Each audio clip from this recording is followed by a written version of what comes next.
Hey guys, good morning. Happy Monday and welcome to this next iced coffee date. As scheduled, Murphy walks through. Always wants to know what's going on. That's the thing about pugs. They just always want to be near you, and usually he wants to be touching me at all times. But they're the best. They're the best little creatures, right? You're gonna hang out? He's deciding. But anyways, today's topic is one that we've been talking about in the Carrots and Cake Lifestyle group. So the Carrots and Cake Lifestyle group is a membership group essentially, but it used to be for like Carrots and Cake alumni, anybody who had done one-on-one coaching or had done the mentorship, but we've opened it up to anybody who is in the Carrots and Cake community. And it's basically like group coaching in a small group setting, in the sense that we do have live coaching calls every other week. We have a portal with all sorts of information, pretty much like every resource I've ever created around macros and healthy eating and recipes and fitness, and there's like everything in the portal. And then also everybody gets new workouts every month. It really is kind of like a no-brainer if you're looking for a healthy community, you like following Carrots and Cake. But the great thing about the group is that every month we have a theme, and we have some great conversations in the group. Of course, there are people in the group that like keep us on track. They like put down their monthly goals or their weekly goals, and we check in with each other. There's a lot of like accountability and support. But I really do like the monthly themes because it kind of just expands what you're already doing or just gives you some new ideas on a specific topic. So long story short, this month or October has been all about mindfulness, and we've been just sharing favorite resources as far as books and podcasts and meditations and things like that. And this past week we were talking about mindfulness related to PMS cravings. And I feel like that's something that a lot of us can relate to. I definitely can relate to that. And in the second part of our cycle, in the luteal phase, that's when progesterone is at its highest. And when progesterone peaks or it's at those higher levels, you're gonna have more cravings. Like you just feel like you want to eat all the carbs and all the sugar and all the salt or whatever it is that you crave during that time. And that's something that absolutely happens to a lot of us. But the topic today is how skipping out on foundational things as far as what you're doing with your diet and lifestyle can make these cravings so much worse. So in the group last week, we were talking about, being mindful of these cravings, but more importantly, understanding what's going on with your body. So knowing in the second half of your cycle that progesterone is going to be higher, you're going to be having higher or bigger cravings, but acknowledging those cravings, being okay with those cravings, not needing to justify them or feeling bad about them, and kind of, going with them within moderation. I think that's kind of the key thing. But just understanding them and not being guilty, I think that was kind of like the key takeaway from what we were discussing in the group. And of course, we shared like a lot of the things that we crave during, that week before our period. I mean, I'm a big like chocolate carb, like give me like a chocolate chip cookie is like what I was saying in the group. I mean, like chocolate chip cookies the week before my period, oh my God, I could eat them all. But it really is about being mindful. It's not necessarily bad that you're craving these things. Sometimes these things make everything better.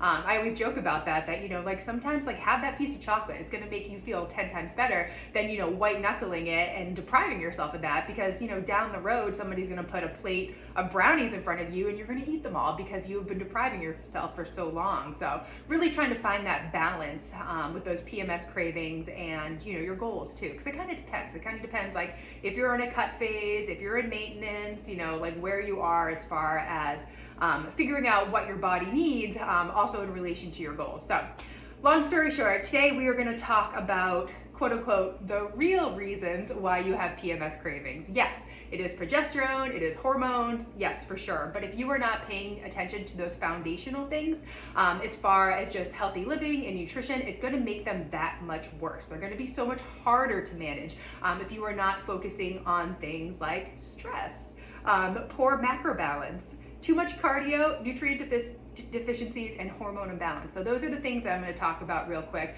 And then I do have some solutions for you, action items as far as what you can do to help with some of these cravings, especially when you are leading into that week moving up to your period. So I have notes here, guys. I actually took notes because this is a thing. I was thinking about this. So what I do an iced coffee date here in my kitchen, what you see is what you get. Like, it just comes out. Like, if we were sitting down for an actual iced coffee date and you were my good friend and we were just talking through these things, it's just gonna come out how it is. But then I think of like the business side of things and I'm like, this should really be organized. I should put my thoughts into like nice, neat notes, so when I'm going through them, it all makes sense. But then, I've tried, just podcasting, just sitting behind my computer and doing this, and it just doesn't feel as natural as like having this conversation. So I'm still like torn, like what I'm gonna do here. Like, I like this, but I think I'm a little bit better when I have like the notes easily accessible, because then I'm like, oh yeah, I wanna say that, I wanna make sure I say this in the right order so it all makes sense. Because it happens a lot of times that I'll do these iced coffee dates on Instagram Live, and then I'll finish it and be like, oh, I forgot to say that. Oh, that was a good point. I wish I said that. And it's like a lot of like regret after I do them because I didn't say everything I wanted to say. So hopefully these notes are gonna get me through. I'm gonna be able to have an iced coffee date with you and get through my notes and have this hopefully really organized. Okay, so the whole point is, why you really have these cravings. Again, sure, it could be progesterone, could be hormonal, but if you're not managing things like stress, that could really mess things up as far as cravings, blood sugar balance, things like that. And that's it. When you have high cortisol levels, which is basically our stress hormones, it's going to stimulate sugar cravings. And managing stress and, managing your sleep is a huge one too. It can just make you feel like so much more in control of your cravings. I think about this all the time when I have like a crappy night of sleep or I'm super duper stressed. Like, I just want sugar all day long. I feel like I'm never satisfied, especially like back in like the Design to Fit days. I felt like I was always stress eating. I would come home after like a really stressful day and just like eat whatever I could find in the cabinets and, in the drawers and whatever I could find. But it was 100% stress eating, and I was very aware that it was happening, but I couldn't stop it. And I do feel like there was kind of like a physical component to it where my stress levels were just constantly elevated. And yeah, I would just like eat like chips and cookies and crackers and cereal. Oh my God, cereal. And I just would never feel totally satisfied. I'd always want something else. And it was just like this terrible cycle of just like craving sugar, eating sugar, craving sugar, eating sugar. And it just went on again and again. And it really wasn't until I made an effort to balance my blood sugar and manage my stress that I do feel like now, like I'm pretty in control of like what I'm eating. I don't really have those like out of control feelings anymore. Even leading up to my period. I mean, sure, like there's times that I'm like, yeah, give me a cookie. But I mean, who doesn't want a cookie? But I just feel like a lot more in control where I can have like 2 cookies instead of like 10 cookies. And that's the way it used to be in the past. Like I would eat all the cookies until they were gone. And now I'm like, okay, I can have 2 cookies and I'm good. I'll eat my next meal when I'm ready to eat my next meal. But really like managing stress. And I know a lot of us are like, yeah, I know I need to manage stress. So the previous episode I recorded about consistency and really being honest with yourself and making decisions that work for you. I think that is like really important because where you are in life, you have made all the decisions to get to that point.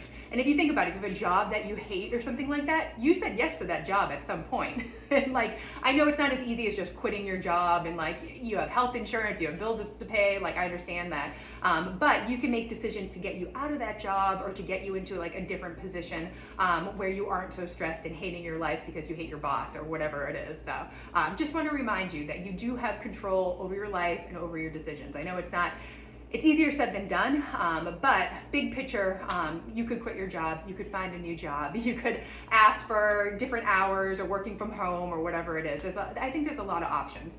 So this is a little bit of a tangent, but I just think it's important to manage stress. And Lord knows I am the poster child for not managing stress. I mean, I think that's why I've struggled with ulcerative colitis for so many years, because it was like a thing I didn't want to deal with. I had so many other things going on in life as far as work and kid and just like a million things happening that I was like, I don't want to deal with the colitis. Like, just give me drugs. Like, let's just push it away and like not deal with it. And I think a lot of times like stress is the same way, that we're just like, oh, it's fine, I'll get through this period, next month will be less busy, but then next month is not less busy, it's like just as busy, or this time, this is a busy time and things will slow down and then it never slows down, or things are going to get better and then they never get better.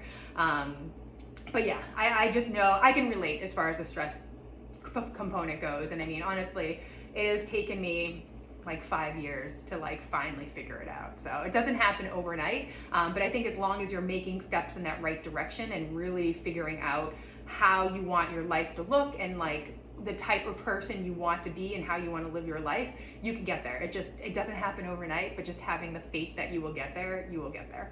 And I know this is a tangent, but it's very much related personally because I struggled with stress for a very, very long time.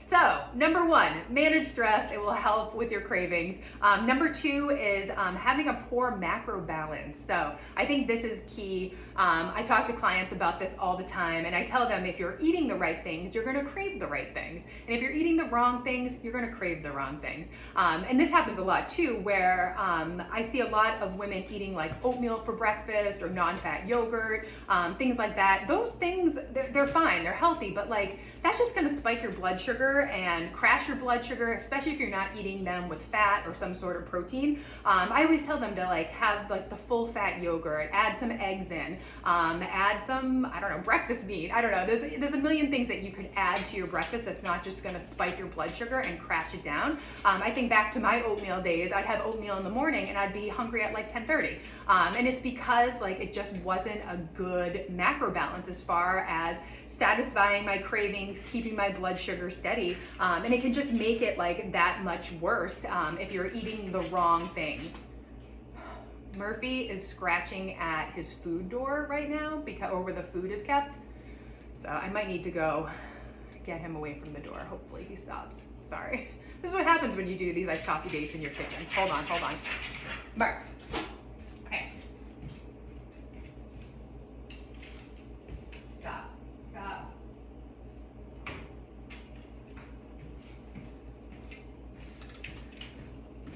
Ah, pugs. They're so cute. Here he is. Okay, so back to the poor macro balance. So yeah, if you're just eating a lot of carbs, you're not eating a lot of protein and fat, your blood sugar and your overall satisfaction as far as like what you're eating, it's just not going to be there, and you're going to have that many more cravings when you get to the week before your period. So just making sure you're really prioritizing protein, fat, fiber, whole foods, things that come from the earth or things that come from an animal, and avoiding those processed food, packaged foods, things with fake sugars, as much as possible. The next item is doing too much cardio. And I have personally experienced this, and I've seen this with clients, is that when you are doing like a ton of, Orange Theory, Peloton, training for a half marathon, training for a marathon, your body is going to constantly want to replenish the glucose stores and your carb stores in your body. So you are going to naturally crave those things more. And I remember, back to my marathon days, back to my Orange Theory days, I was constantly craving carbohydrates and I just was never satisfied. And it was because I was just doing too much activity, not fueling my body the right way. I do think a lot of women get into that diet mentality where they're doing like a ton of cardio and then under eating, and that can make cravings so much worse too. So just making sure, and I'm not a cardio hater. I know I talk about cardio and everything, but it's because I lived it, and it was just really hard on my body, and it just threw off my blood sugar, threw off my sleep. I gained a ton of weight. And that's why I share my story again and again, because I think it's just so easy to fall into that trap. But doing too much cardio can just make those cravings so much worse. So looking at how much activity you're doing, and then looking at, how much you were eating. So calculating your total daily energy expenditure. There is a calculator online that I recommend all the time, but it's a good way to figure out, how many calories you likely need doing the amount of activity that you were doing, because it happens so often that women are just doing so much activity, not eating enough, and then they wonder why they're having these crazy cravings, and it's because their body wants these extra carbohydrates, it wants more calories, because the body doesn't want to be stressed out, and it doesn't want to feel like it doesn't have the energy that it needs, and that's why you might actually see weight gain if you are stressing out your body so much. The next item here is nutrient deficiencies, and this is something I talk about with my hormone clients all the time, especially if you've been on the pill. Oh my God, the pill will just wreck your body of nutrients. I actually have a great document that maybe I could share with you guys, but all the nutrient deficiencies that you can get from the pill. I was on the pill for 15 years, so no wonder my body was probably so messed up for however many years. And I've spent the last 9 months just working on replenishing those minerals and vitamins and all that. And it has made such a difference. I feel like I actually have energy again, which is a huge thing. But if you have nutrient deficiencies like magnesium, tryptophan, those are kind of like the big ones, you will crave things like chocolate, different sources of fat. I don't know if you're like craving like nut butter, things like that. But adding more like healthy foods with those nutrients in them can make you feel better. So, getting like beans and eggs and broccoli and poultry and things like that. But again, searching for whole foods. I think that is key instead of like reaching for the junky stuff. Because again, if you're eating the right foods, you're gonna crave the right foods. If you're not eating the right foods, you're gonna crave like the not so great foods. I just think about like when I am like eating really healthy, like I crave vegetables. You know what I mean? Or I crave fruit. But of course, when I'm eating kind of crappy, I'm craving kind of crappy things. So it's a cycle. It's a cycle, guys. And then finally, hormonal imbalance. So if your hormones are just totally jacked, it's going to make craving so much worse. It's going to make all your PMS symptoms worse as far as like mood swings, cramping, breakouts, headaches, all that stuff. So again, working with a practitioner or a doctor to get your hormones more in balance. And yeah, personally, so much better now as far as cravings go than I used to be. I used to be like a monster the week before my period, especially just being like short-tempered, yelling at the dog for no reason. Well, probably a reason, like him scratching at the door because he wants food. But yeah, just like mood swings and just like not a great person. And now like my period comes and I'm like, whatever. You know what I mean? Like I just don't have like a lot of symptoms related to hormones. But again, it's taken many years. I quit the pill in 2017. It's 2011. It's taken time, but I think it's 100% worth it because obviously I'm in a much better place now. Okay, so what to do? Again, I have notes here. Trying to be organized, guys. Although there was an interruption in the middle from a very cute dog. Okay, so what to do? So the week before your period, like I said, progesterone is definitely higher. You're gonna be craving sugar, carbs, salt, whatever your favorite things are. But the key thing is to prioritize protein and fats and fiber in your diet. And I say protein would probably be number one because not everybody, but most people are not getting enough protein in their diet. So I think the key thing is hitting your protein goal every single day, really prioritizing it in the second half of your cycle. If you're not somebody who is constantly hitting their protein goal, this is the time to actually try to hit it. So the other thing is that you can increase your fat goal and decrease your calorie goal in the second half of your cycle. You don't need to keep your macros the same for the whole month. I mean, macros, you really want them to work for you. I mean, it's not like this like arbitrary number that you need to hit every single day. I mean, I just think sometimes people get macro numbers and they're like robots trying to like hit their macros every single day. And really like macros are data for you. They're a guide for you. We don't eat the same way every single day. We don't eat the same foods every day. We don't have the same macronutrient requirements every day. So like, why are you following them like a robot? So in the second half of your cycle, like, up your fat, lower your carbs, increase your fiber, whatever it is, prioritize your protein. I think those are the key things for keeping your blood sugar balanced. And it's okay to have a different macro ratio the week before your period if it's gonna work for you. So just something to think about. And I think a lot of women are always like freaking out. They're like, oh, I keep going over my fat goal. And I'm like, it's not necessarily a bad thing if you're going over your fat goal. Of course, looking at the types of fat you're eating, if you're eating like a bunch of trans fat and like junky fat, like, be a little bit more careful about how much fat you're eating. But if you're eating like avocado and like ground beef and ground bison and salmon and things like that, like whatever, you're probably doing a really great job as far as picking whole foods and feeling really good. And having a low fat diet like kills your hormones. Like you need cholesterol to create hormones. So I never recommend women going too low in the fat department because you need those hormones. You need that fat to make the hormones. So little tangent there. But as far as prioritizing protein, number one is just, establishing a protein goal for yourself. And if you don't know how much protein to eat, kind of like a general rule is taking your body weight and multiplying it by 0.7 to 1. It's a good range of like where your protein goals should be. So for me, I'm 140-ish pounds, and my protein goal, sorry, I didn't do the math before this, but it's typically like 120 to like 140, somewhere in there. Kind of depends on the day, because some days, I'm getting all the protein, other days I'm a little bit lower. But that's the great thing about macros. You can have a range of macros. You don't need to have a single number there. But first, establishing that protein goal, having an idea of how much protein you're eating. And if you're somebody who hasn't been consistently eating protein, don't feel like you have to go from eating 50 grams of protein to like 150 grams of protein. You can just build up slowly over the weeks, add 10 grams each week and you'll eventually get there. Because again, it's about doing things that are sustainable for the long term. And I think if you went from, 50 grams of protein to 150 grams of protein, like overnight, it's just not going to be sustainable, because you're going to be like, holy crap, I'm eating so much chicken and so many eggs, and it's just too much, and it's not appetizing and it's not sustainable. So really trying to go slow and steady and figure out foods and meals and things like that that are going to work for you for the long term. But really prioritizing that protein goal is going to be huge as far as managing cravings. Number two is when you think about building your meals, think about protein first. So when you're like, all right, what am I going to have for lunch today? Think about your protein sources first, and then build around that protein source as far as carbs and fat and fiber go. And I tell our clients to have 30 grams of protein or more per meal.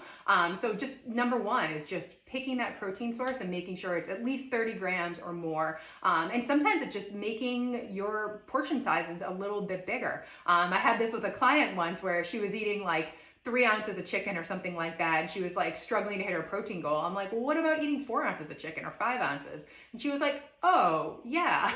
And it was just such a like aha moment. But just increasing your protein portion size can get you to your goal by the end of the day. So I think that is a really huge one. And I've talked about this before, like if you're using a tracking app like MyFitnessPal or MacroStat or whatever app out there, just plan your protein in for the day, and don't worry about the other stuff. Just let it fall into place. And that's what I do a lot of times, just to make sure I'm getting enough. But again, depends on the phase of nutrition you're in. If you're in a cut, that's probably not a good idea. You do want to like track what you're eating. But if you're in maintenance or in a bulk or maybe even in a reverse, could be fine as far as just tracking the protein and like really prioritizing it and getting it in. Same goes for fiber. Fiber can be really, really filling too, and can help with cravings as well as fat. I mean, they're kind of all in the same. I just think we get in like the carb cycle where we just want like the tortilla chips and like the donuts and the cookies and like all that stuff. So that's why I'm always like, maybe make the carbs like a little bit more moderate, or choose carbs that have like a good amount of fiber in them or starch in them, just to keep you full. And then back to protein. I think another huge thing to do is really prioritizing your meal prep in the second half of your cycle. So if it doesn't happen in the first half of your cycle, second half of your cycle, just really focus on getting in those good sources of protein, but making sure you are grocery shopping ahead of time, meal delivery, things like that, and then doing your best to prep the protein, because that's the hardest part. Having protein ready to go. Most sources of protein, you do need to cook it, you need to plan it ahead of time.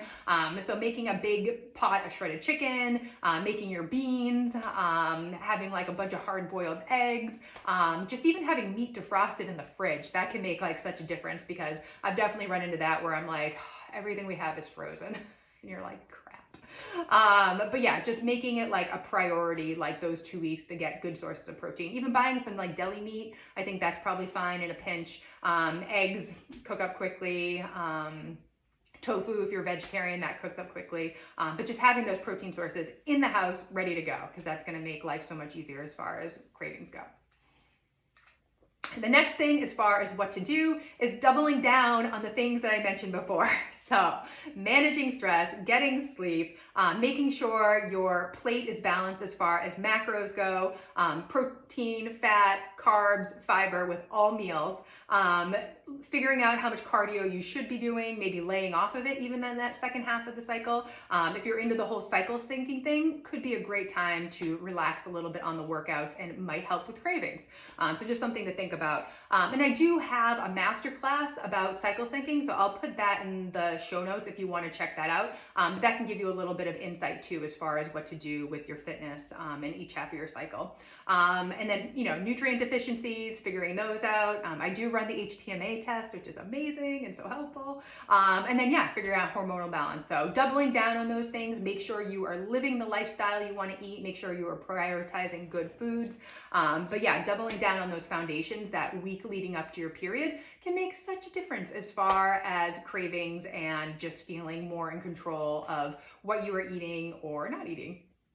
And then number 3, as far as what to do, is really looking at what you are doing. Like if you're having like a treat here, a treat there, being okay with it, not feeling guilty about it. But if you're somebody who's really falling into that trap where you're just binging, you have like no control, you're not paying attention to some of these foundational things, like asking yourself, like, are you making excuses? Like, oh, is work too busy? Oh, my kid's waking up 100 times at night. Of course, there's things that like go into play here, but are you really being honest with yourself? Are you doing the most that you can as far as controlling these cravings? Or are you kind of just ignoring them? Because, awareness is number 1 when it comes to behavior change. And I see this a lot in clients and, women I work with, is that they pay attention to, the things that they're doing well, but the things that they're not doing well, they often ignore. So I think about like tracking macros, like they'll track macros, for breakfast, for lunch, for dinner, but then like after dinner, they have like a bunch of snacks and they have a couple glasses of wine and like they won't track it. And it's because they're protecting themselves from failure. I like 100% get this, but they're not being totally honest with themselves, and then they're not getting themselves to their goals because they're having, hundreds of calories of crackers and cheese and wine at night, which is not a bad thing, but like really if you want to get to your goals and you want to feel better as far as your cravings or whatever it is, you really need to be honest with yourself. And I think it's just really interesting that a lot of us do this. We kind of like ignore the things that like we don't want to see. So really getting honest with yourself, like, are you sleeping? Are you managing stress? Are you eating a macro balanced plate, or are you just reaching for whatever you can find? And maybe are you giving into your cravings too easily? I think there's a lot of questions to ask yourself. But if you're having like a million cravings, looking at some of these foundational things and figuring out where you could improve, because I don't think that week before your period needs to be like this crazy, like terrible week with like all sorts of symptoms and all sorts of cravings. I really do think it can be just like a regular week and you can feel pretty good. So I have rambled on forever. Hopefully this was helpful. I had it kind of organized, right? And there was one little interruption from a medium-sized dog. But the other thing I was going to say is I do have a free hormonal balance meal plan. It's in the link in my bio on Instagram. I'll put it in the show notes. But grab that. It can be really, really helpful as far as showing you or giving you an example of what to eat in the first half of your cycle, but what to eat in the second half of your cycle in that week leading up to your period, as far as like really prioritizing proteins, really prioritizing fat, good sources of vegetables and fiber and like all that. So check that out. It can be really helpful. It comes with a sample meal plan, a grocery list, all the recipes. It really is helpful. And a lot of people have said they really like it, but it can just get you going as far as what to eat. And I talk to so many women. They're like, I just don't know what to eat. Like, just tell me what to eat. And a good coach is not going to tell you what to eat. They might give you some ideas and suggestions. But at the end of the day, you have to figure out what to eat and what's going to make sense for you. But I do think that's where macros can come in, as far as giving you data to make sure you are tracking your protein, maybe upping the fat in the second half of your cycle, maybe being more moderate with your carbs, but making sure you're getting enough fiber. So eating a lot of those like leafy greens, adding some beans in, some oats, some things like that with soluble fiber can help with hormonal balance too. So lots of things to consider, but just wanted to share this because it's been, a great topic for our group this last week as far as being mindful, and just wanted to share some tips and tricks and ideas and stressing these foundations, because if you don't have the foundations down, it's going to make that week before your period that much worse. And that's like the last thing we want. Okay, and of course, hormone testing, if you want to do it, come to me. We are always open for one-on-one clients.